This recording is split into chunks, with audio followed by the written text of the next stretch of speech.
જિંદગીના રસ્તાઓ પર ઘણા લોકો મળે છે. અડધા પણ રડાવે છે અને અડધા હસાવે છે. ભાઈબંધો પણ બે પ્રકારના હોય છે, એક સાચા અને એક નામના. સાચો ભાઈબંધ એ હોય છે કે તમારી દુઃખની વાત એ ડાયરેક્ટ સમજી શકે. સાચો ભાઈબંધ એ હોય છે કે તમારા બોલ્યા વગર એ મનની વાત, કોઈ પણ પ્રોબ્લેમ હોય, કોઈ પણ દોસ્ત હોય, એ મનની વાત દિલથી સમજી શકે. ખોટો ભાઈબંધ એ હોય છે જ્યારે કામ પડે ત્યારે આપણને યાદ કરે અને કામ પૂરું થાય પછી આપણને ઓળખતા પણ નથી. સાચો ભાઈબંધ તમને ઊંચે લઈ જાય, તમારી સફળતા ઉપર એ રાજી થાય. તમે હારો ત્યારે હાથ પકડી લે અને તમારા દુઃખના ટાઈમમાં ઊભો રહે.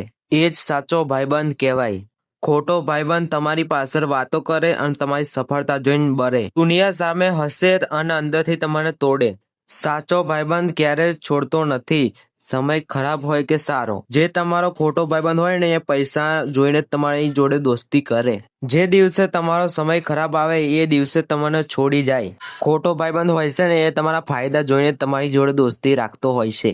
આટલો જ ફરક હોય છે ખોટા ભાઈબંધમાં. જે તમારો સાચો ભાઈબંધ હોય છે ને, એને તમારા દુઃખથી કે તમારા સુખથી એને કંઈ મતલબ હોતો નથી. એ તમારી પાસે હંમેશા રહે છે, ભલે દુઃખ હોય કે ફરી સુખ હોય. અને ખોટો ભાઈબંધ હોય છે ને, એ તમારી પાસે ક્યારેય નહીં રહે.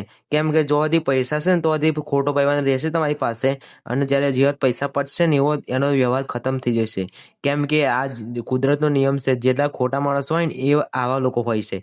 એટલે અમુક સાચા ભાઈબંધો હોય છે ને, અમુક ખોટા ભાઈબંધો હોય છે. તો કેવો લાગ્યો મિત્રો વિડીયો ગમ્યો હોય તો કોમેન્ટ કરજો, અને લાઈક શેર કોમેન્ટ ના કર્યું હોય તો જરૂરથી કરી દેજો. બાકી તો મળીએ બીજા વિડીયોમાં. જય માતાજી અને જય શ્રી કૃષ્ણ. તો કેવો લાગ્યો વિડીયો, તમે એન્ડ સુધી જોયો, તમને મજા આવી જ ગઈ છે. અને મળીએ બીજા વિડીયોમાં. જય માતાજી, જય શ્રી કૃષ્ણ.